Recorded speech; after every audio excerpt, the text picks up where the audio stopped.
So I won't take very long to try and keep this simple and short. But what a refreshingly different parliament we saw today. You know, a parliament where the speaker is neutral. The speaker actually gives opportunity to the opposition as well. So I think we should thank the honourable speaker firstly. We should also, and the refreshing change in the sense that both the treasury benches and the opposition both in fact showed a lot of civility towards each other. Typically they say parliamentary language में बोलना है, पर क्या होता है आपको भी मालूम है, मुझे भी मालूम है. पर इसलिए so I think we should give a big round of applause to all of them.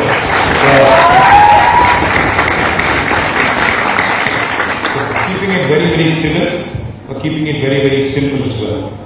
More importantly, I think almost all the issues, that probably can be covered in a short span of time.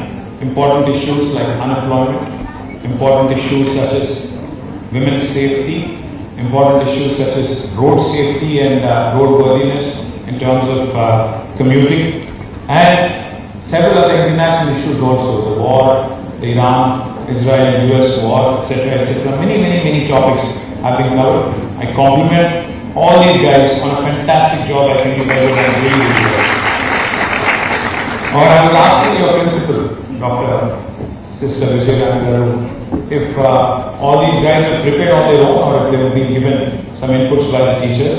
So I think we should give a big round of applause to the faculty as well for preparing the videos. Let me say one thing. There is a very senior judge in the US Supreme Court, Justice Ruth Bader Ginsburg. She had very famously said, "Women belong in all places where decisions are being made. Leadership rarely begins the day someone takes office. Leadership begins much earlier, such as in spaces where ideas are debated, arguments are sharpened, and voices learn not just to speak, but also to be heard." I think that's exactly what we were witnessing at St. Anne's College today. So I think this hall is one such space where you saw young women trying to understand issues, trying to articulate them, trying to enunciate probable solutions as well. Now I think all of you know just 2 days ago, we had celebrated the International Women's Day. Social media was full of posts celebrating women's leadership, achievements, etc. But walking into this hall today, actually, it feels far more meaningful than scrolling through those social media posts. Because today, we're not just celebrating women, we are seeing young women preparing to lead this brilliant country of ours, brilliant state of ours. So I think you see a lot of young women in this room here who possibly, potentially, can become politicians, can become leaders, can become public representatives, can become really change makers.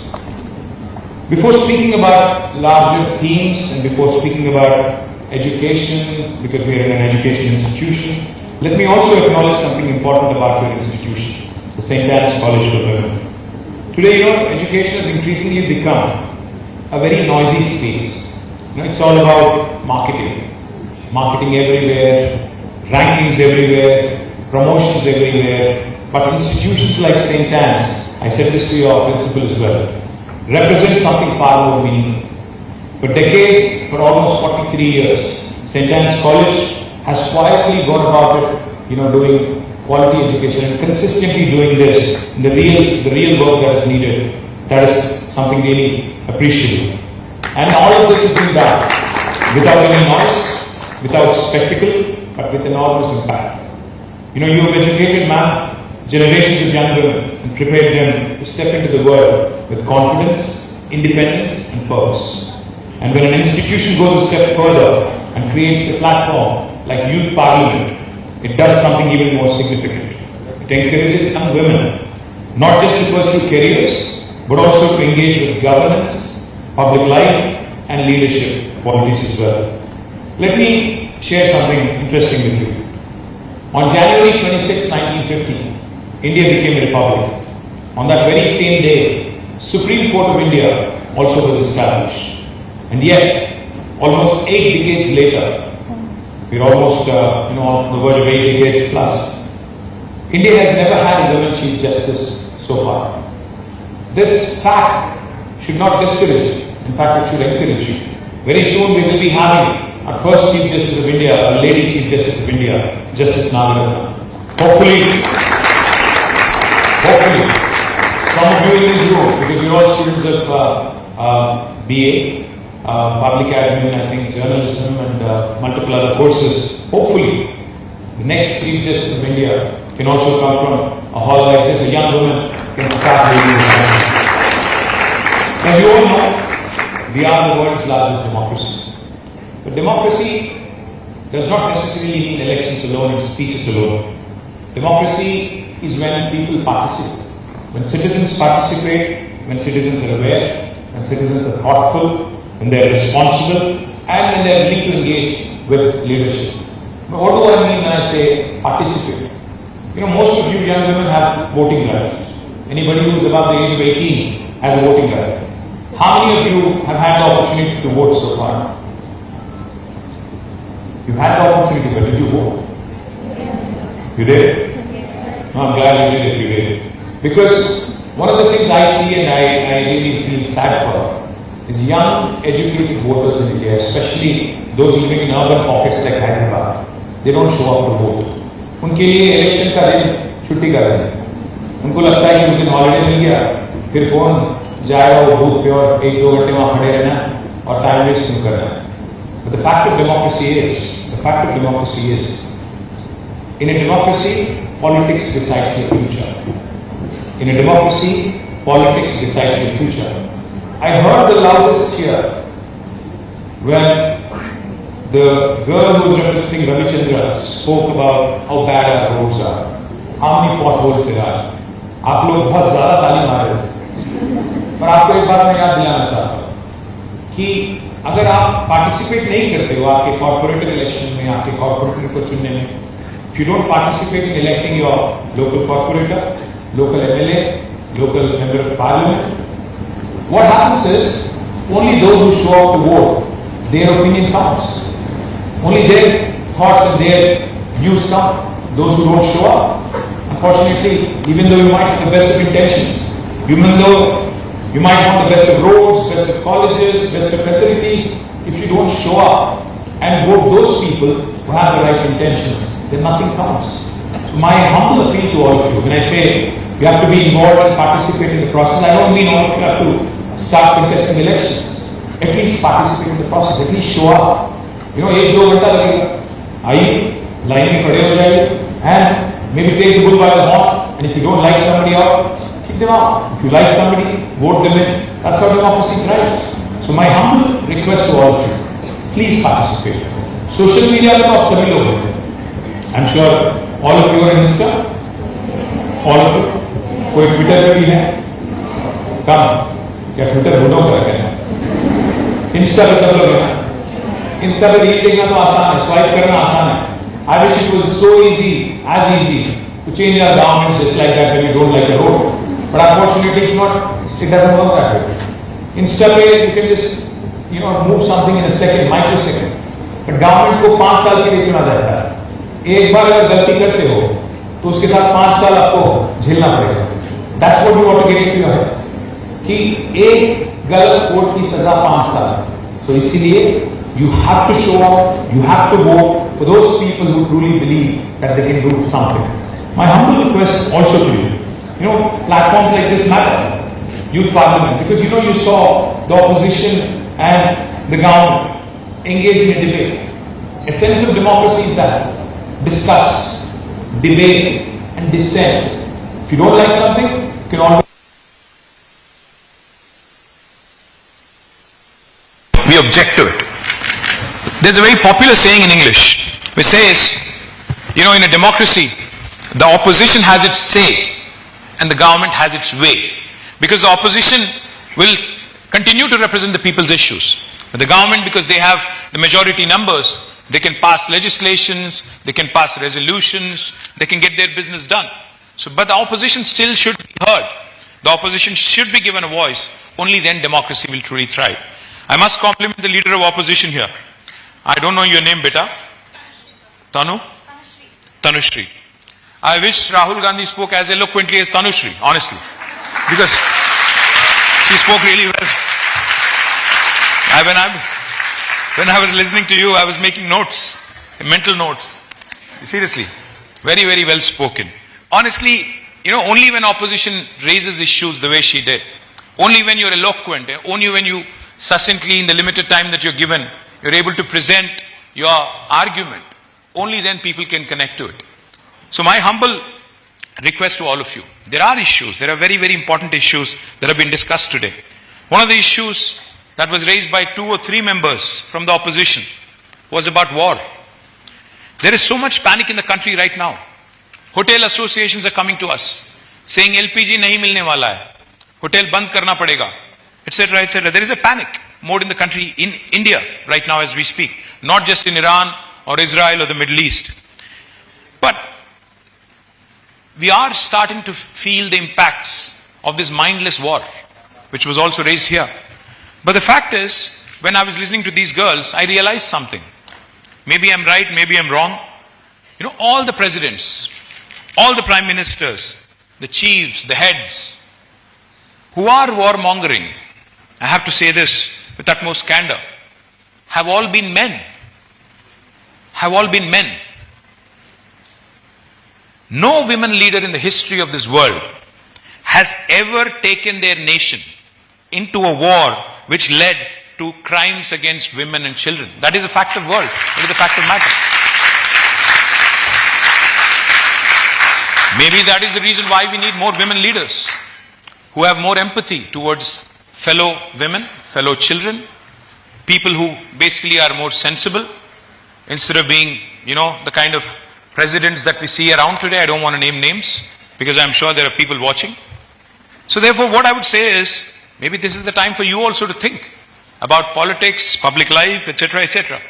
There was also discussion on equality. Equality is a very misunderstood word. Equality doesn't just mean providing opportunities. Equality does not mean being given a permission to participate. Equality means an environment where ambition is not questioned. When a young woman wants to be the Chief Justice, when a young woman wants to be the Chief Minister, when a young woman wants to be the Prime Minister, her ambition, or an entrepreneur for that matter, should not be questioned. That's equality for you. Where a young woman can speak with conviction, and yet it should appear normal, not as an exception. Also, we heard about women empowerment. The government was going on and on about empowerment. Atmanirbhar Bharat. Empowerment does not come from slogans. Empowerment comes from confidence. Empowerment comes from confidence. And confidence comes from voice that matters. Confidence that your ideas can be heard, will be heard. Confidence that is built through institutions like St. Anne's College of Women, where education, dialogue, participation, all are encouraged. That's exactly what Youth Parliament today is all about. I would only say one thing to all the young women here. I know you're all in the age group of 18 to 21, or maybe 18 to 22. You're all looking at the world with rose-tinted glasses right now. But I can tell you one thing. Life does not always present opportunities easily. Life ahead is going to be a tough task. So be prepared. But opportunities can be created. While it can be a tough road ahead, opportunities can be created through determination and courage. Several leaders have shown it. One thing I would appeal to all of you. One thing I would appeal to all of you to hear me out and probably go back home and discuss with your parents as well. Please remember, young women, especially at your age, need financial independence. You need to stand on your own 2 feet before thinking of marriage. जब आप अपना खुद की कमाई शुरू करते हो, चाहे आप नौकरी करो या कुछ एंटरप्रेन्योरियल कुछ करो, जब तक आप नहीं करते हो, मेरा तो सलाह है, मेरा तो राय है आपसे, मेरा सजेशन है कि आप जल्दबाजी में शादी नहीं करो. You have to stand on your own feet. You have to stand on your own feet and financially be independent. Only then, self-respect, confidence and freedom to make your own choices, only after achieving this, you should think of marriage. Because otherwise, women across the world, and sorry to be saying this, are pushed into marriages and then they are looked at as baby-making machines, and there ends the story. You're engaged in running a home. You're just a homemaker. And trust me when I say this, don't get me wrong also when I say this, nothing can substitute self-belief, self-respect, and self-reliance. So please be financially independent before thinking of marriage. Governments and institutions can create opportunities, but it is up to you to latch on to them, to hang on to them. You need determination and courage to pursue such opportunities.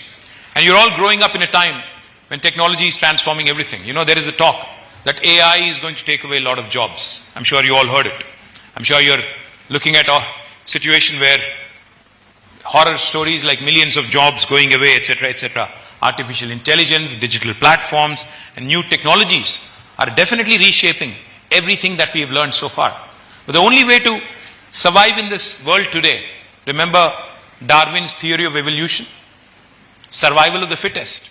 The only way to survive in a competitive world is to constantly skill, upskill, and reskill.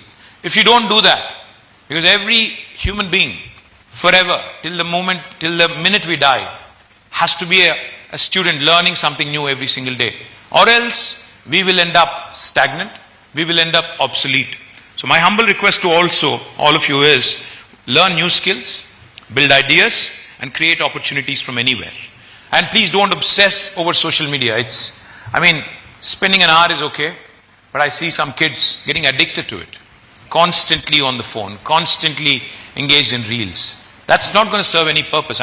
Today, you see a 50-year-old man standing in front of you and lecturing on the usage of social media or the ill effects of it. You'll not like me saying it, but you'll remember this later. It's not going to serve any purpose. Achieve something in life first. Accomplish something in life first, and then you have enough and more time to do whatever you want.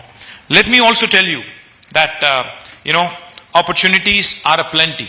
You have VHub in Hyderabad, a women entrepreneurs hub. If you have an idea, you can go to VHub, or you can go to T-Hub, you can go to T-Works. All of these institutions have been established by government for youngsters like you.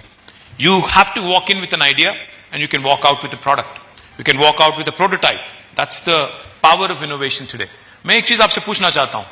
आप आज जब घर जाओगे, when you go back home, look around, or even in your college or in your classroom or in your Audi here, look around.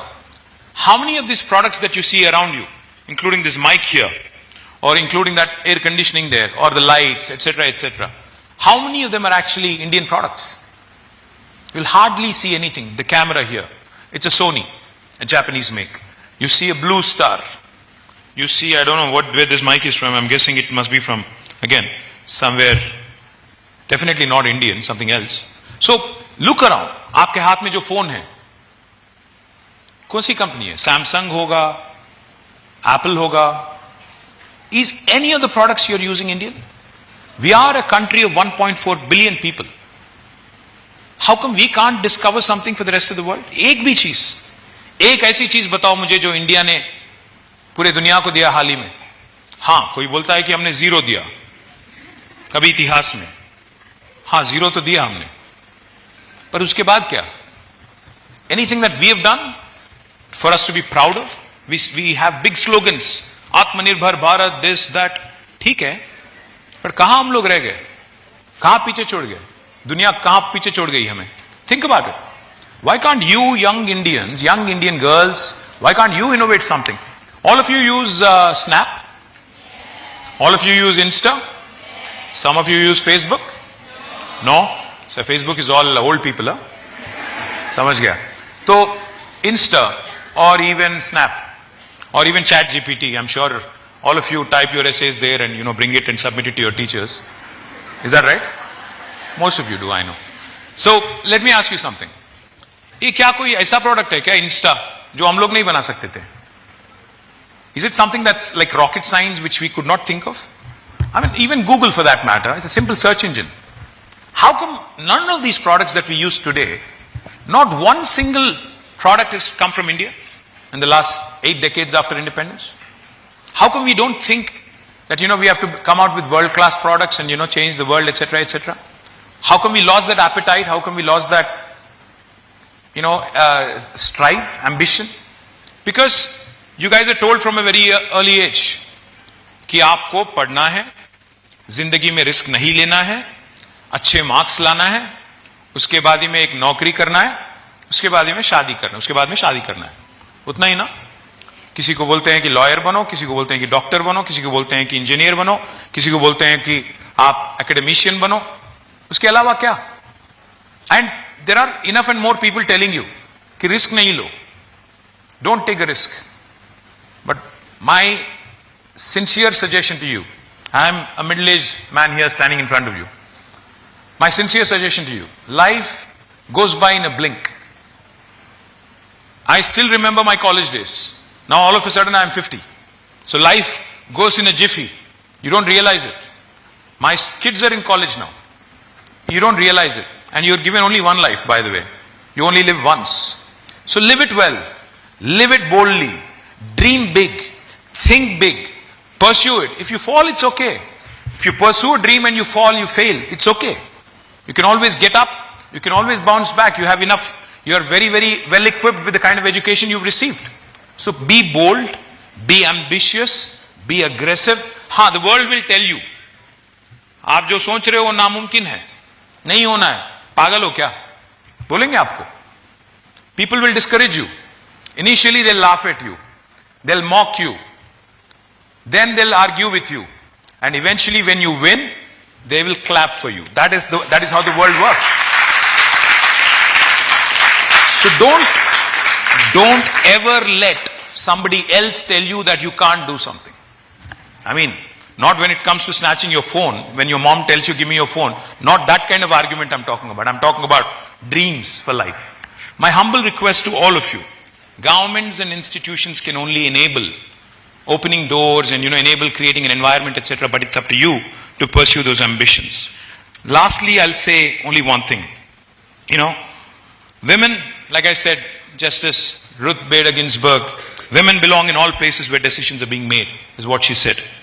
And when we look around the world today, yes, there are some very, very important women who are increasingly shaping those spaces. Leaders like Angela Merkel, who guided Germany through some of Europe's most challenging economic and political movements. Prime Minister Jacinda Ardern of New Zealand, who demonstrated how leadership can be both compassionate and decisive.